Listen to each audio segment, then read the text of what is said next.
Continuamos en Entre Líneas y vamos a hablar de las medidas económicas, son un montón, ¿no? Reformas que se hablan desde el gobierno nacional en el plano tributario, también en el plano laboral, en el previsional. Bueno, hay mucho por hablar. Más desde el lado de la economía vamos a hablar ahora porque está Guillermo Mana aquí, que es economista, docente, fue secretario de Economía de la Municipalidad. Guillermo, gracias por venir. No, por favor. Gracias a ustedes, como siempre, que me inviten. Bueno, en un plano general, sí. ¿cómo se evalúan las medidas que han trascendido que propone el gobierno nacional? Yo haría dos primeras reflexiones para contextualizar. La primera, creo que hasta el momento el gobierno no ha tenido un plan económico. Estos 2 años. No ha tenido un plan económico estos 2 años. Creo que lo que ha tenido es un conjunto de objetivos de políticas económicas más o menos coordinados.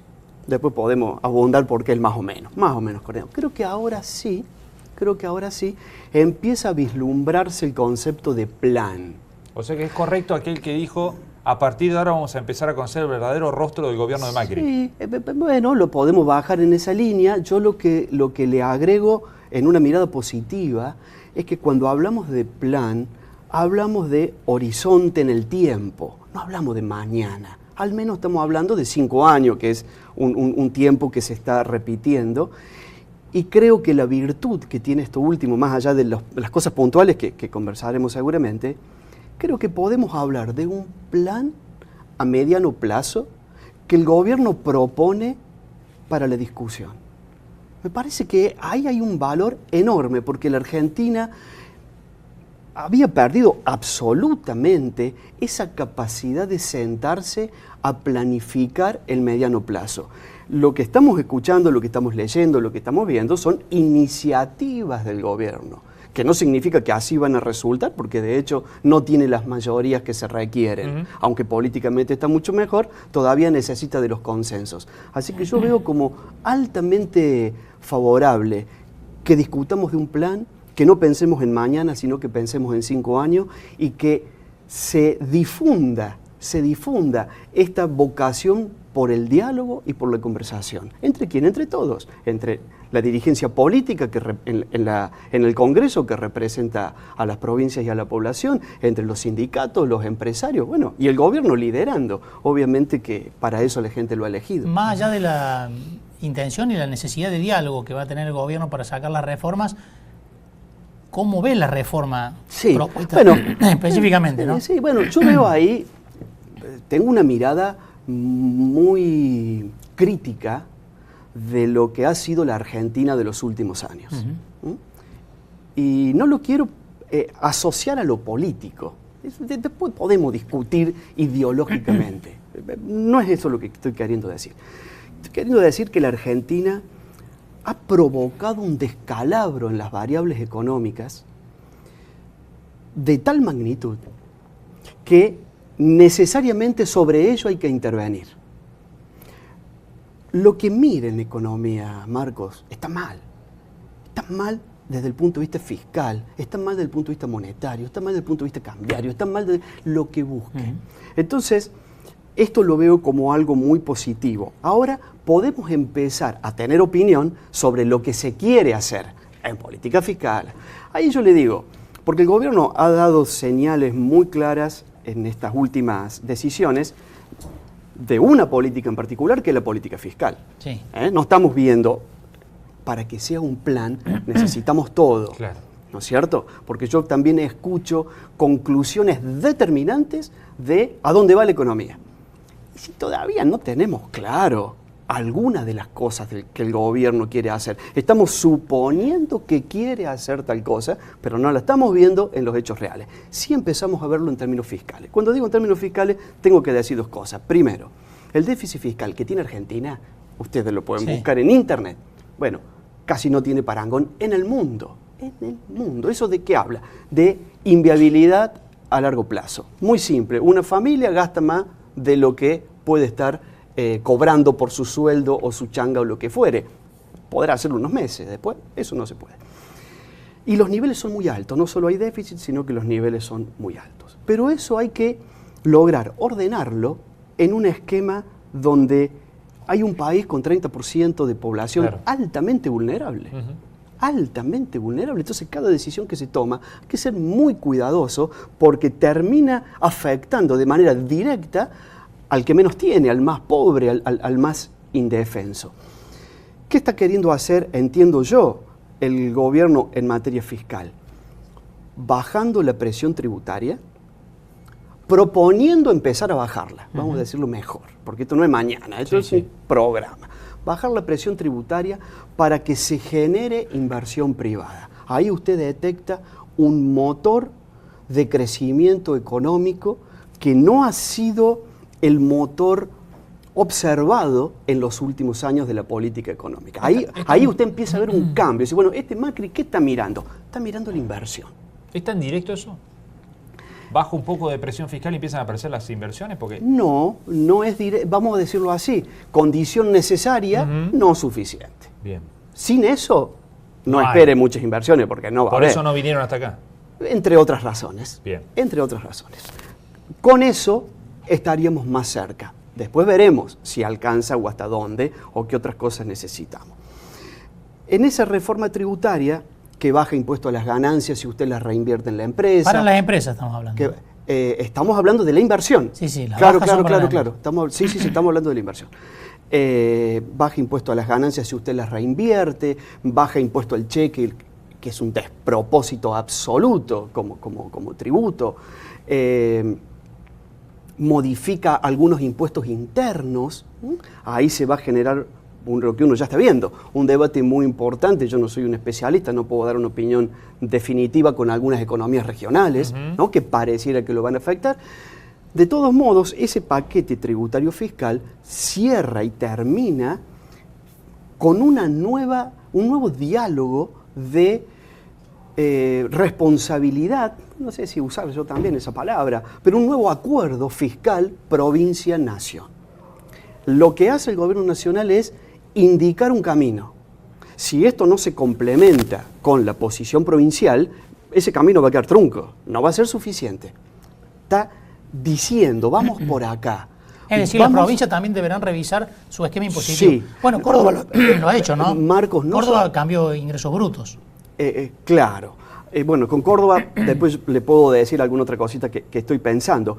Es la provincia hacia adentro, pero también es la provincia con la nación, ¿no es cierto? Porque también venimos de mucho tiempo donde la nación, de manera voluntaria, involuntaria, no sé, buscaremos la causa, no ha sido beneficiosa con las provincias. Y con algunas ha sido, la verdad, que bastante se sentó sobre la caja. Claro, digamos, porque venimos de un esquema económico donde es sálvese quien pueda. Entonces, el ministro de Economía de la Nación busca salvarse él, el provincial lo mismo, la municipalidad igual, digamos. Romper esa estructura es lo que yo estoy viendo ahora como muy positivo. Por el lado laboral, me parece a mí que hay tres objetivos en estos planteos. Objetivo número uno es formalizar, blanquear en la terminología más usual, la cantidad, se hablan de millones de personas que trabajan de manera informal.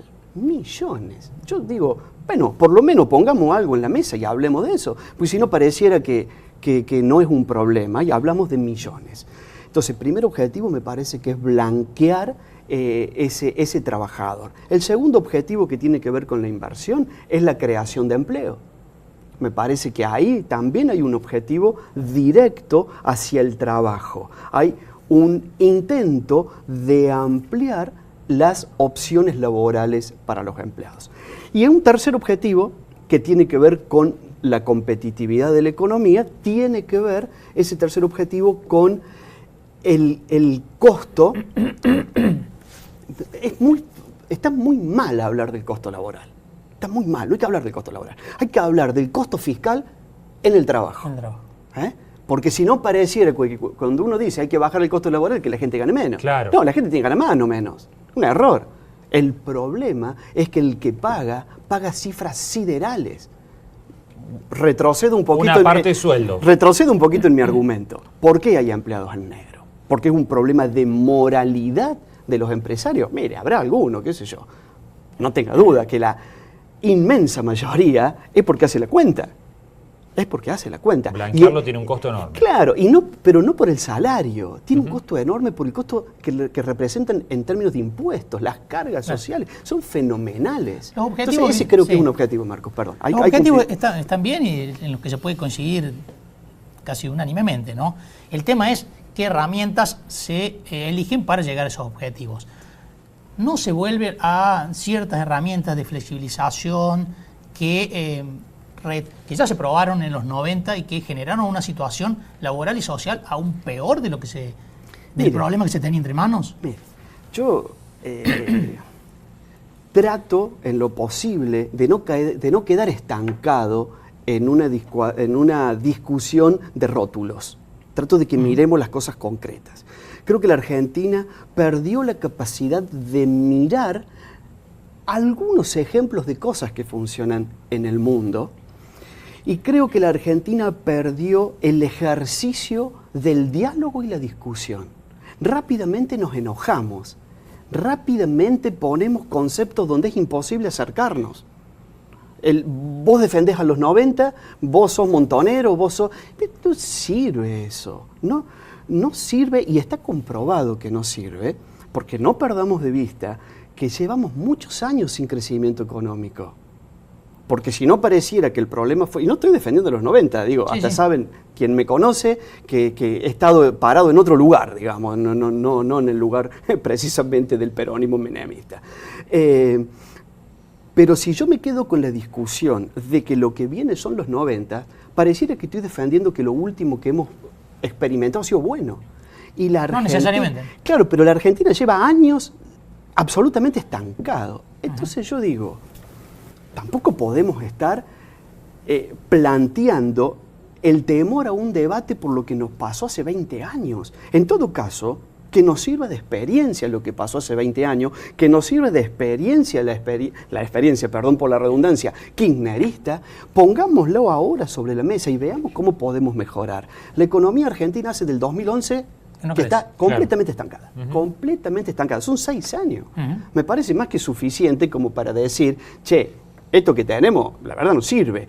Y admito que alguien venga y me diga, bueno, pero ojo, no me va a traer lo de los 90, que tampoco sirvió, porque mira que terminamos más pobres que cuando empezamos los 90, y yo lo voy a aceptar porque esa es una realidad. Entonces pongamos todo, y repito lo que dije al principio, ahí está el gran valor, creo yo, del uso político del último triunfo de Cambiemos, que Macri dice, esto está en la mesa, discutámoslo. Guillermo, muchísimas gracias por venir. No, por favor, a ustedes, muchas gracias. Nosotros nos despedimos. Nos vamos hasta el próximo jueves, como todos los jueves nos reencontraremos aquí a las 21:30 en Entre Líneas. Adiós. Chao. Auspiciaron este programa Bio 4, Bioeléctrica, Alimentos Santa Rosa, Ente Municipal de Obras Sanitarias, Sociedad Anónima de Transporte Ciudad de Río Cuarto, Sociedad Rural de Río Cuarto, CESIS, Diego Cid, Consejo Deliberante, Gobierno de la Provincia de Córdoba, Gobierno de Río Cuarto, Universidad Nacional de Río Cuarto, Comuna de Chucul, Municipalidad de Monte de los Gauchos, Colegio de Abogados, AGEC, AEFIP, UPC,